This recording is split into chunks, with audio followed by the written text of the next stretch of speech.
ایک حدیث بیان کروں اور اس کے کانٹیکسٹ میں تھوڑی سی گفتگو تاکہ یہ ٹاپک کنکلوڈ بھی ہو جائے، کیونکہ یہ تو فیوریٹ ٹاپک ہے، یہ ختم ہی نہیں ہوگا جب تک اس پہ بات کرتے چلے جائیں، کوئی نہ کوئی بات ذہن میں آ جائے گی۔ ان ساری چیزوں کے جواب میں اینڈ پہ ان کے پاس آرگومنٹ صرف یہ ہے کہ یہ اگلے لوگوں کی کہانی ہے جو آپ بیان کر رہے ہیں۔ آپ حیران ہوں گے کہ یہ کیسے ہو سکتا ہے؟ جی مسلمان بھی یہی کہتا ہے، جب آپ کو کہتا ہے یہ آیات جو ہیں بتوں کے بارے میں نے تو انبیاء کے بارے میں بتا دی، اب یہ بھاگ نہیں سکتے۔ جب یہ کہتے تھے یہ من دون اللہ جو ہیں وہ بت ہیں، میں نے بتایا انبیاء کو بھی من دون اللہ کہا گیا، اگر اللہ کے مقابلے پہ کوئی کھڑا کر دے، انبیاء کا کوئی قصور نہیں ہے، قصور کھڑا کرنے والوں کا ہے۔ تو الٹیمیٹلی ان کے پاس آخری بہانہ یہ کہ اگلے لوگوں کی کہانی ہے، جس طرح کافر کہتے تھے۔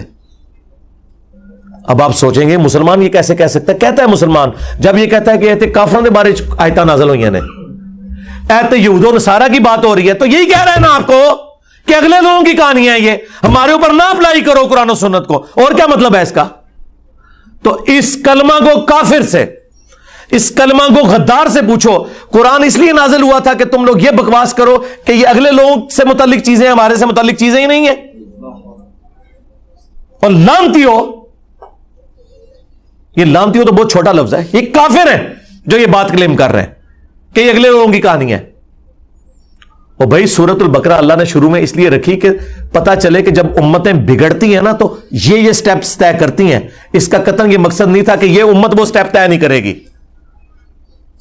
اب آپ سوچ رہے ہوں گے اس کے ثبوت میں، جی ثبوت میں بخاری مسلم میں حدیث ہے، تم بھی اگلے لوگوں کے پیچھے چل پڑو گے قدم با قدم، بالشت بر بالشت، حتیٰ کہ ان میں سے کوئی گوہ کے سوراخ میں بھی داخل ہوا تم بھی وہی کام کرو گے۔ صحابہ کرام نے پوچھا یہ اگلے لوگوں سے مراد کیا یہود و نصارہ ہیں؟ آپ نے فرمایا اگر وہ مراد نہیں تو اور کون سے لوگ مراد ہیں؟ تو نبی الاسلام ہمیں خود بتا کے گئے ہیں کہ یہود و نصارہ کی تمام خرابیاں من و عن اس امت میں بھی آئیں گی، شکل مختلف ہوگی لیکن انٹینسٹی وہی ہوگی۔ انہوں نے کہا اللہ کا بیٹا، انہوں نے کہا نور من نور اللہ،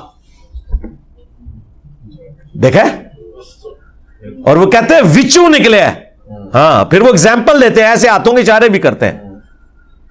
اب انہیں کیا پتا کہ قرآن میں تو اللہ تعالیٰ نے فرمایا ہے قریب ہے آسمان پھٹ پڑے، زمین شک ہو جائے اور پہاڑ ریزہ ریزہ ہو جائے، ان دعوا للرحمن ولدا، کہ یہ رحمان کے لیے بیٹا تجویز کرتے ہیں۔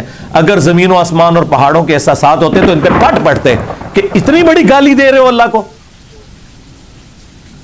انہوں نے وہ گالی ذرا مہذب انداز میں دے دی، جس طرح میں آؤٹ آف ویڈ لاک لفظ یوز کرتا ہوں، حالانکہ اسے میں اردو میں یا پنجابی میں بولوں تو وہ بڑا سخت لفظ ہے، آؤٹ آف ویڈ لاک، شادی کے بغیر پیدا ہونے والا۔ تو کام تو یہی کر رہے ہیں کہ یہ الفاظ مختلف استعمال کرتے ہیں، کام انہوں نے وہی ڈالا ہوا ہے، وہی خرابی ان کے اندر موجود ہے۔ تو نبی الاسلام نے فرمایا کہ تمہارے اندر وہی خرابیاں آ جائیں گی۔ اچھا وہی ڈاکٹر اشرف آصف جلالی صاحب جو توحید کے نام پر توحید کے خلاف حملہ کرنے کے لیے کانفرنسز کرتے ہیں، توحید کانفرنس کے نام پہ، یہ حدیث ان کی موت ہے بخاری مسلم کی۔ ان کے پاس کوئی چارہ نہیں تھا، انہوں نے کہا کہ اس سے مراد یہ ہے کہ یہود و نصارہ کا فیشن جو ہے نا میری امت میں آ جائے گا، یعنی اگر وہ پینٹ شرٹ پہنیں گے تو یہ بھی پینٹ شرٹ پہنیں گے، اور سارا ان کا فیشن پینٹ شرٹ میں گھس گیا۔ انہوں نے جو 76 موبائل مریدوں کے پیسوں کے اٹھائے ہوئے اتنے لمبے لمبے اسمارٹ فون، وہ نہیں آتے، جو دہشت گرد قسم کے پیچھے باڈی گارڈ رکھے ہوئے ہیں، ان کے ہاتھ میں جو اجمیر شریف کی بنی ہوئی کلاشن کوف ہے،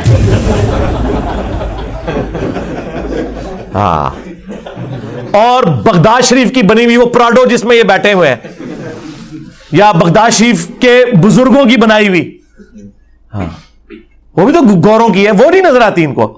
کہتے ہیں یہود و نصارہ کا فیشن آ جائے گا۔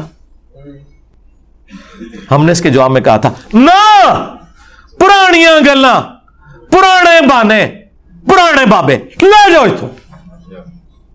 اس کا شان نزول، شان ارشاد جامعہ ترمذی میں موجود ہے۔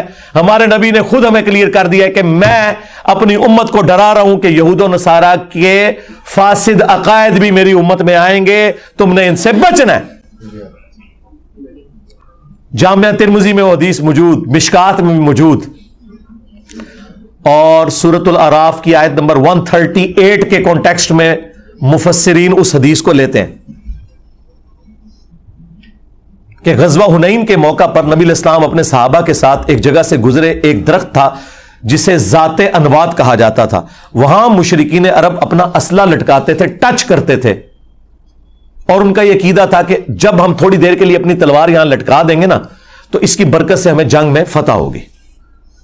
تو صحابہ کرام نے, سرکار بریلوی دیوبندی اہل حدیث شیعہ نے نہیں, صحابہ کرام نے حضور کو مشورہ دیا, یا رسول اللہ آپ بھی ہمارے لیے ایک درخت مقرر کر دیں, ہم بھی وہاں اسلحہ لٹکا لیا کریں.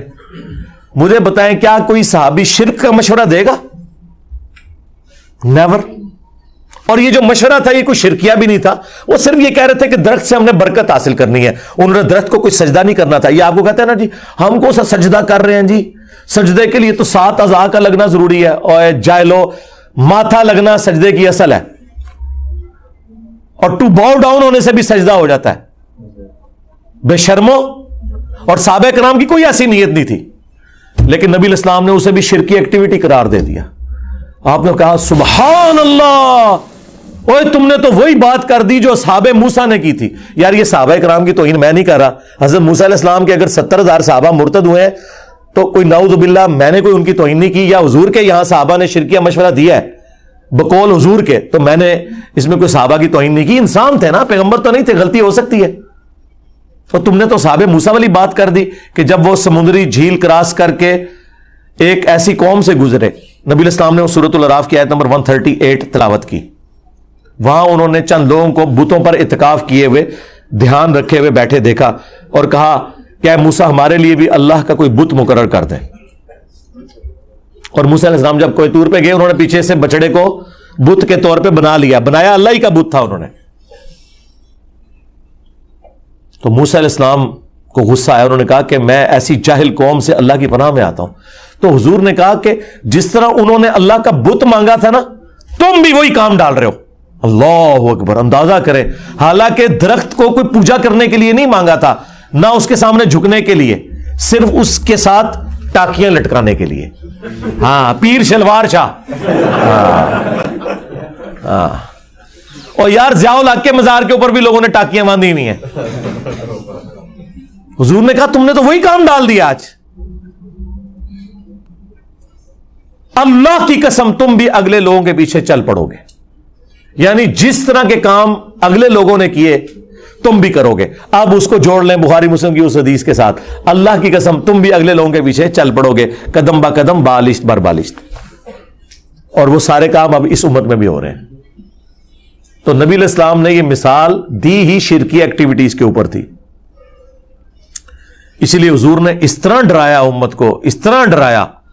دیکھیں آخری وقت جب کوئی دنیا سے انسان جانے لگتا ہے نا, تو اس کی خواہش ہوتی ہے میں اپنی ساری وصیتیں کر دوں. میں نے اس کے اوپر ریسرچ پیپر نمبر 1 میرا یہی ہے, رسول اللہ کی آخری وصیتیں.